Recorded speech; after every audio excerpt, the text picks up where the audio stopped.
Okay, ask Spilo. Let's do some Ask Spilo, boys and girls. When I get a stubborn Hoggo to be on my team, what tank am I generally best picking? Probably Sigma. Probably Sigma. I would probably go Sigma and just kind of play like for the angles and spam and stuff like that. I think Sigma and Hog have better synergy, like spammier synergy. Hog is not awful, but yeah, he's not great. Okay.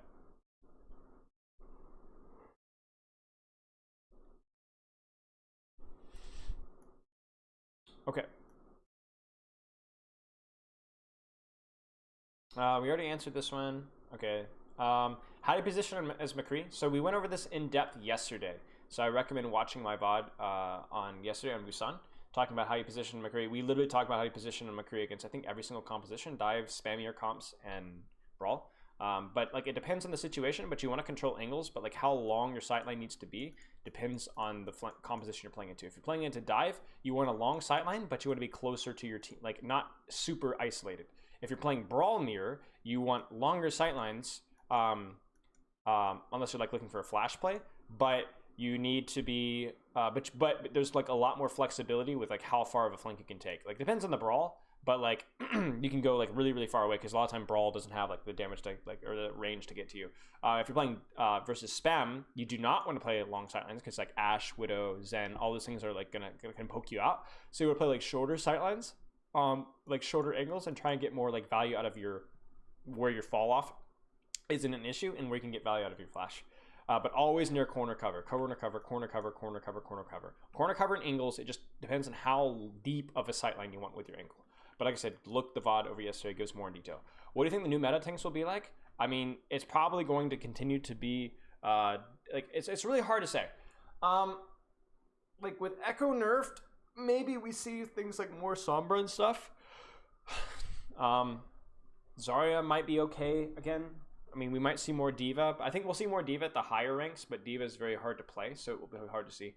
Like, honestly, the new meta tanks will be like what the new strong hero is. Because remember, metas are like built around 1 or 2 strong heroes, and then you just pick heroes that fit around them.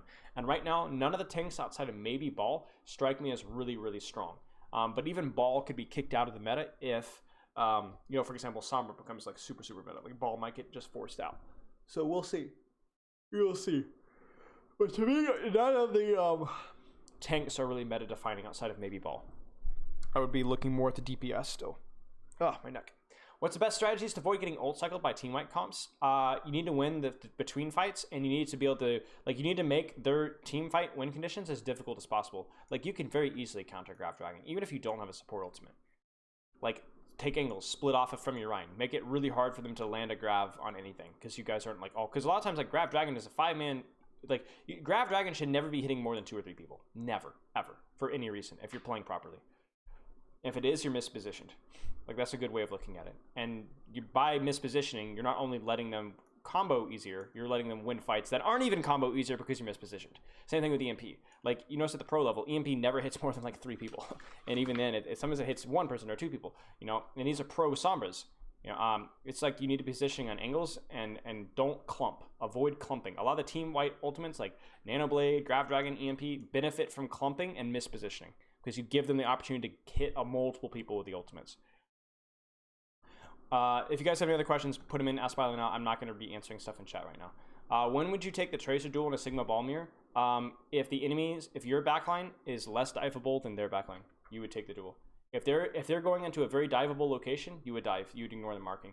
If they're not really going into a diveable location and or your backline's in a really safe, good, strong position that you want to defend, then you can mark.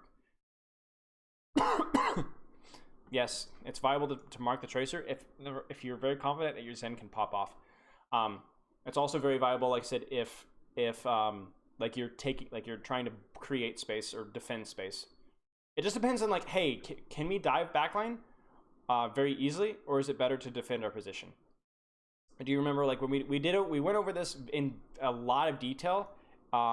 If you can go back and look at Lucer's VOD review, there's a pros and VOD review on Route 66. We talk a lot about when it is good to mark and when it is good to dive, and it all depends on who gets more value out of where you're playing, your spam or your dive.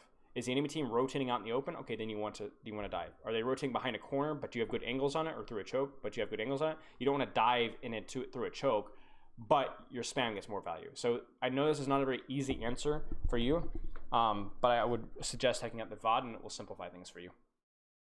What is your opinion of using quick plays? It means to use hard focus and comms practice. It's just kind of a waste of time. Like, kind of a waste of time. I don't know. Quick play just half people aren't even going to be in voice chat, so I don't know what you're expecting there. I'm not sure how much experience you have with this, but do you have any suggestions how to deal with players with large egos and get them to understand that everyone's on the same level? I mean, ego is a tough one because it takes time to like deal with that. But the biggest thing that you need to understand is when you're dealing with players with large egos is to help them understand that if they want to succeed, they have to put in the same amount of work. For example, like in a team environment, right? Players with large egos, okay? If you want to succeed as a player with a large ego, your team has to do well. It doesn't matter how good of an individual you are. You might think that you're the best player on the team. You're probably right, but you're not going to succeed unless the team succeeds. So a lot of times when I was dealing with players with large egos, I was really tough on them, but a lot of it was like, listen, I'm tough on this and I'm focusing on team stuff because I know that's how I'm going to help you succeed. So if you are selfish and egotistical and want to succeed, you have to help your teammates. You have to be a good teammate. Even the most egotistical, selfish person in the world is going to help people that are going to help him. Huji Farico, thank you for the fall.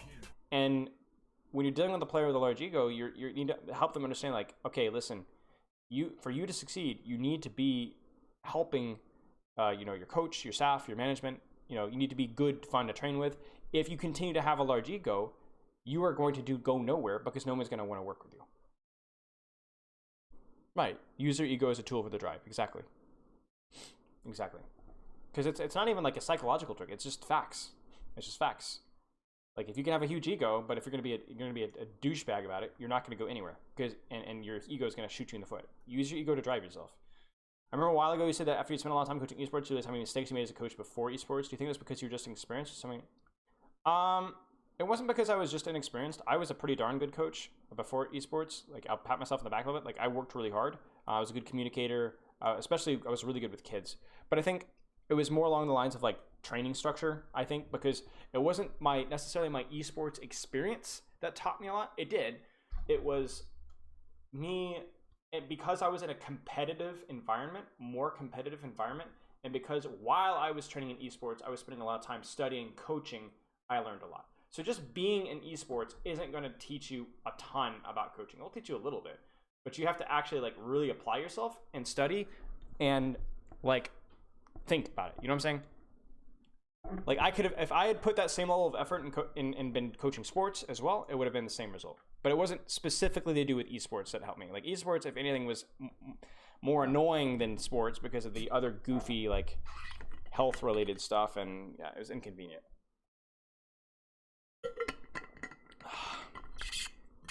As a Pharah, when both teams play a mirror comp, let's say Ball Diva Pharah Tracer Mercy Zen, and what circumstances does the Pharah want to 1v1 the enemy Pharah, in which ignore the enemy's Pharah? Well, same concept as a Tracer.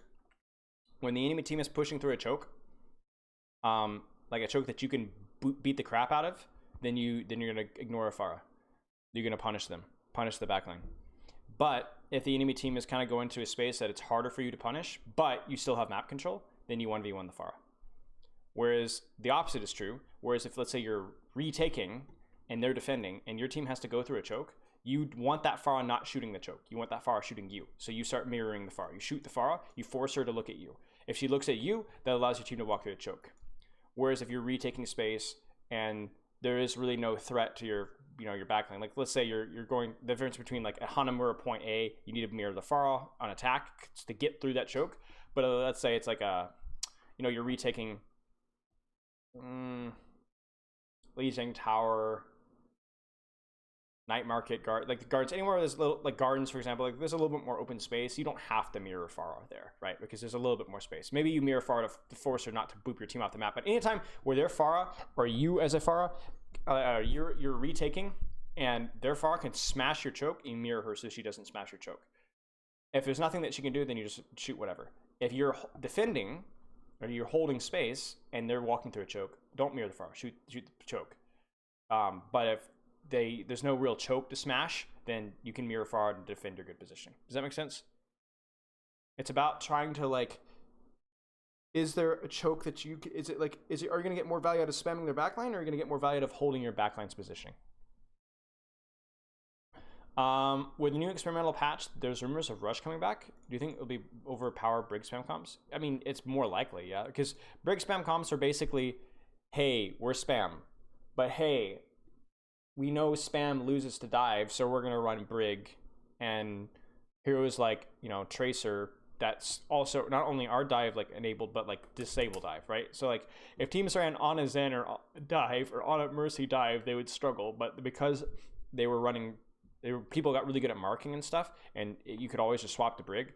Dive was difficult into spam, and Brawl just got out spammed. So I think if Echo is the big thing. Like people talk about Zen Discord, and people talk about Ball into Brawl, and I think those are all fair. But I think the big problem is Echo. Echo Pocket and Mercy is really what screwed over Ball. So Echo getting nerfed, Discord getting a slight nerf, and then who else got nerfed slightly? Was it Ball? No. Ash? I know Ash got nerfed at some point. Tracer. Like that's good for Brawl for sure. I think Brawl will be better. Yes, Brawl variations. I don't know if it'll be meta, but it'll be better. On Ball, if you've just been consistently marked with Discord, how should you look to set up plays for your team? I mean, you have to be creative with your pathing. And if you're consistently just marked with Discord, and it's just Discord, then I don't know what to tell you. Like if they're constantly Discording you but you're surviving, then you're probably fine. But it has like you could kind of saw it with the Geggery VOD. Like the times where she was getting discorded and like chunked, or times where she was either overextending, overstaying, or very bad with her engagement. Like she was just like rolling down main. So I would take a look at how you're engaging and where you're engaging, because it shouldn't be that easy to just hard mark a ball. Like maybe there's some points or maps where like there's not a lot of lanes or angles and not a lot of cover, so ball might be difficult. But yeah, that's going to be the exception rather than the rule.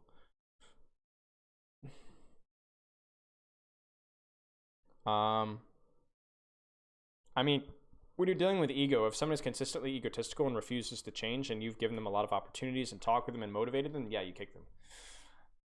If they're unworkable, but you also have to use a lot of judgment there, because just you're never going to ever have a perfect crew or a perfect team. You know what I'm saying? Like I've had so many players before with issues, and I've let them go because they worked with them, they improved with them, and everybody has issues that they're working through. It's when they refuse to improve or they're completely and wildly disruptive. That's when you have to like cut it short. Brig gets screwed by Rush. Yeah, Brig is countered by Rush. Yeah, honestly, Anima, it's really hard for me to answer that without like a video, because like it's a little bit of a general question. Sorry, I can't answer more. But yeah, Brig struggles against Rush. We'll wait. We'll give you guys like 1 or 2 more minutes, and then I'm gonna piece it. By piece it, I mean leave. Let's see if there's anybody streaming. Anybody's streaming in here? I swear I saw purple. Maybe not. Playing into heavy CC. I have no idea how to play ball. I have the mindset of setting up slams when it actually feels like I can do it at all. Good angle is the big one. You saw how Geggery, like we talked about this in the review we did with Geggery, where she was able to get a slam off against McCree Brig and to just run away because she was positioned in a really sneaky spot. They were not ready for her. So I would look very, very careful, like how you're engaging. Obviously, like roll throughs, shooting, poking, smashing like 1 or 2 people, but not going for the core. Like that's all good and well and done. And then also, like making sure that I'm blanking here. You're engaging very cleanly and fast, and that you're unpredictable. That's what I was looking for. You're unpredictable. If you're very predictable, you're very easy to CC. But if you're unpredictable with your positioning and how you're engaging, it's hard for them to deal with you. And you should also be paying attention to CC. You can't track bash, but you can track flash, and that's the big one that you should be watching out for. So unpredictable engagements, good positioning that allows you to like get around them, and then adjust your playstyle. You don't have to just go for these smash, bash, crash things. Are there any rituals that you suggest teams do to encourage teamwork? Connecting doesn't require being in a physical space. I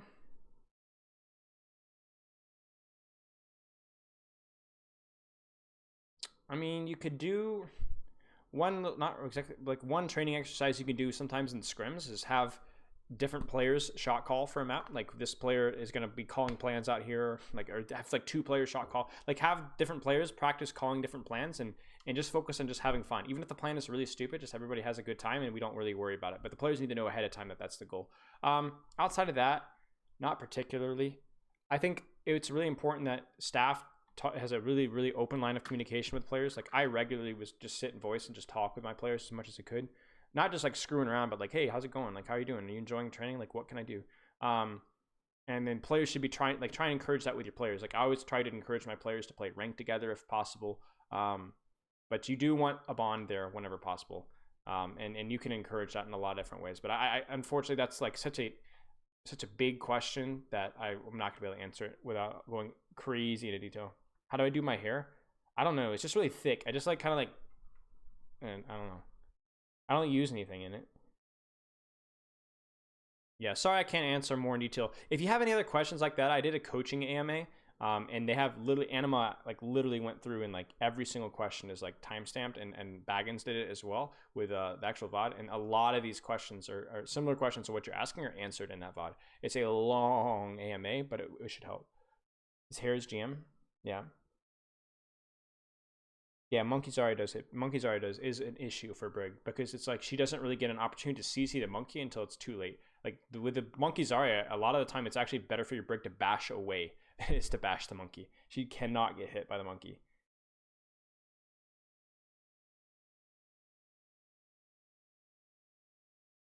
It's just on YouTube. Just look. You just go on my YouTube and look at coaching AMA. It's like in the last couple of months. It's one of the more recent ones. You'll find it. But just a fair warning, it is long and thorough. So